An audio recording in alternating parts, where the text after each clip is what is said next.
I can't believe the technology exists for us to be able to do what I'm doing right now, especially the fact that now you're actually listening to the audio from this mic going in through this mic, captured in this camera, but you're watching the video from this camera, which is being captured by the A10 Mini.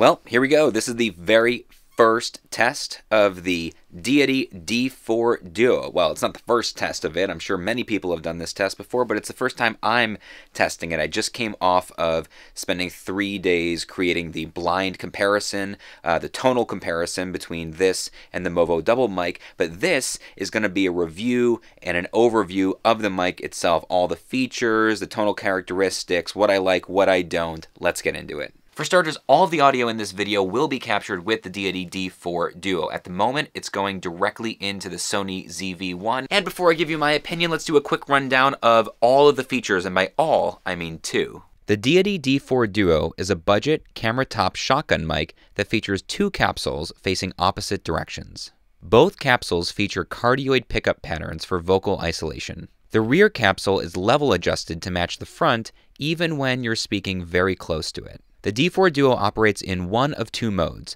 front only or front plus rear. In front plus rear, the front is captured on the left side of a stereo recording and the rear is captured on the right. These can be split in post into independent mono recordings for control over the mix. The D4 also features a 3.5mm input jack for a second microphone, which then replaces the rear mic in front plus rear mode, making it ideal for run-and-gun interviewers to use a lav mic for themselves. The D4 Duo comes with an industry-standard Rycote shock mount and dead cats sized appropriately for each capsule. As we discovered in the blind audio comparison against the Movo double mic, this mic has a lot less low end. It's been deliberately cut off, and that's probably because it's really meant to be a vlogger's microphone. It's meant to be carried around outside, run and gun like this. When you're in public, when you're in noisy situations, when there's wind noise, it's better to roll off that low end. Now, for someone like me who spends most of my time creating content in a fully treated home studio,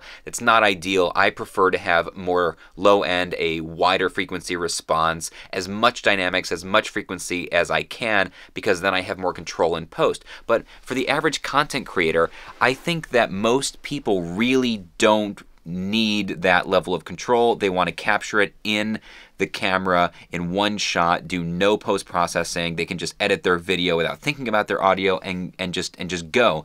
And for that purpose, I think that this mic, even though it sounds a little thin, a little artificial, a little compressed, I think that that is a sound that a lot of people like straight out of camera, and if that's what you're into, you're gonna get it. You're gonna get it from this mic. And now I'm on the dual feature. So what it's doing right now is capturing the front microphone on one channel and the rear microphone on another channel, which means if I wanted to turn around and show you my guitars, I could just keep talking, and it's, in theory, it's capturing me really, really nicely from behind. That's my G&L Telecaster. This is a custom shop, beautiful swamp ash translucent blue. This is, oh yes, my EVH official 5150 guitar. Right there, you can see it. And the other feature of this microphone is that it actually has an input jack where you can plug a 3.5mm microphone, like this Tascam Lav Mic I just plugged in,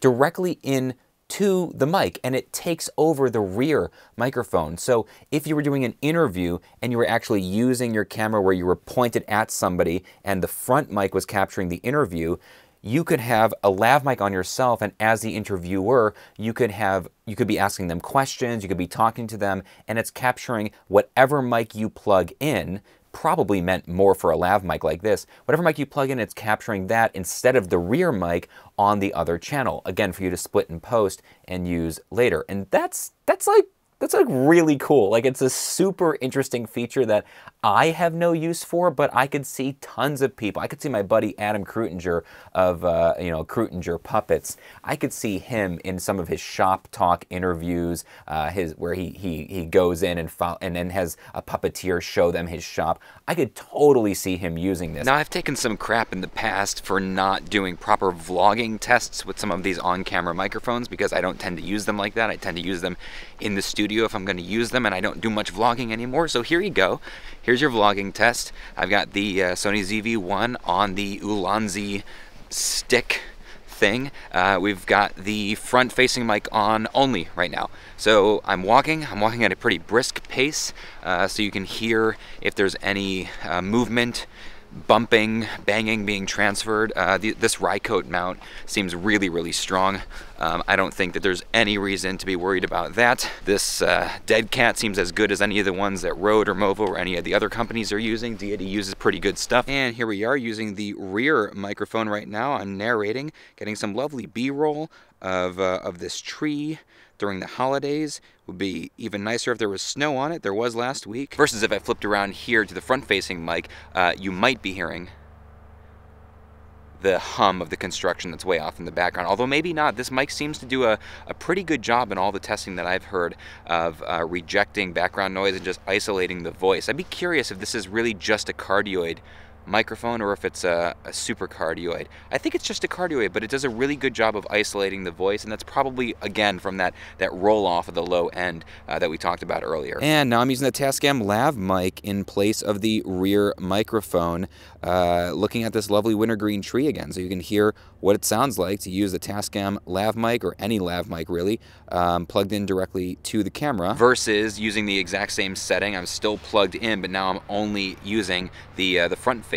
Now, admittedly, this thing looks ridiculous, especially when attached to something as small as the Sony ZV-1. And by the way, obviously, I'm not recording with this right now. I've got an Audio-Technica overhead mic that's recording into my ATEM Mini just for this section. You can see that, you know, it's ridiculous in size. However, if you were not planning on using the rear part, then obviously you wouldn't need the furry windscreen on the back of it. And one of the ways that I can totally see people using the extra input feature in place of actually speaking into the rear mic, because, like, I don't think that a lot of people would want to be tethered to a lav mic when they're walking around running and gunning. Like, if you're setting up stationary, then I could see that. Although if you're setting up stationary, I probably wouldn't be using this setup. If I was doing an interview, if I was an indie filmmaker, I'd be using a different mic and a boom setup overhead to capture. You know, if you have time to set up in a stationary way, I wouldn't be using this. But if you're running and gunning and doing interviews like street style,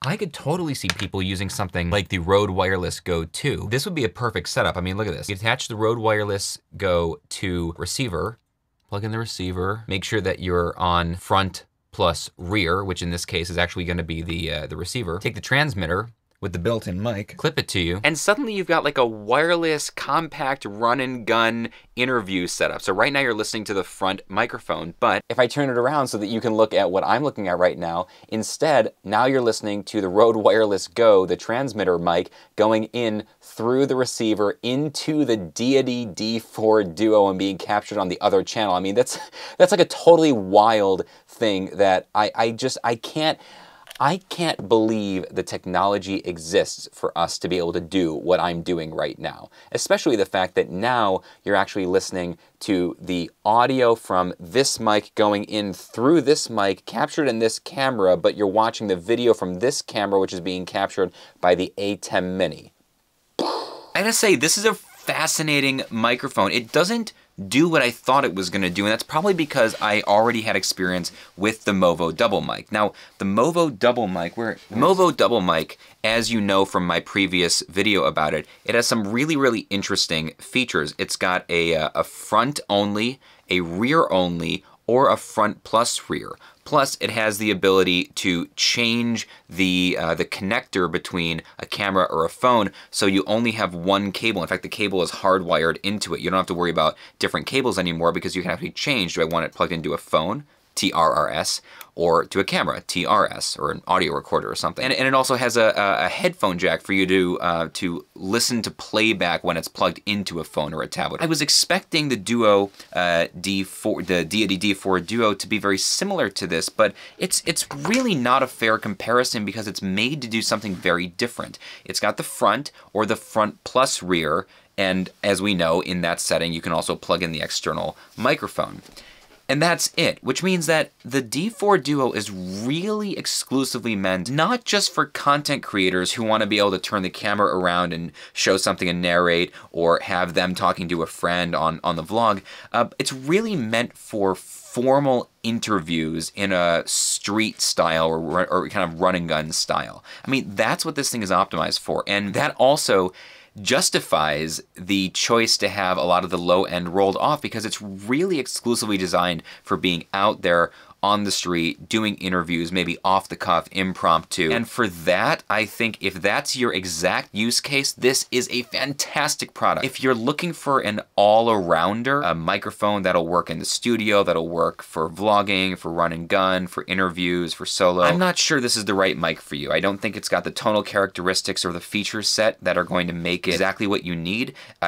In that case, it has like too many features that you don't need and not enough of the ones that you do, or at the very least, if you're just gonna look for an all-around mic, you kind of want a mic that is just, it does one thing and it does it really well, just sounds good. And there are lots of microphones out there that do that.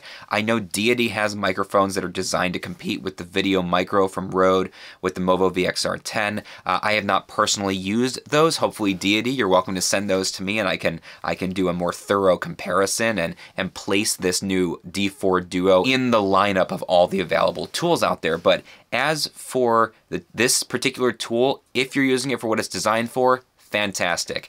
If you're not using it for that exact use case, I'd probably pass on this one. So thank you very much, Deity, for sending this. I had a blast testing it out. Really, I had a lot of fun. Go into the comments with additional questions that you'd like to hear me address in a future video about the D4 Duo. Go into the description for the product links and click the video on the screen to dive deeper.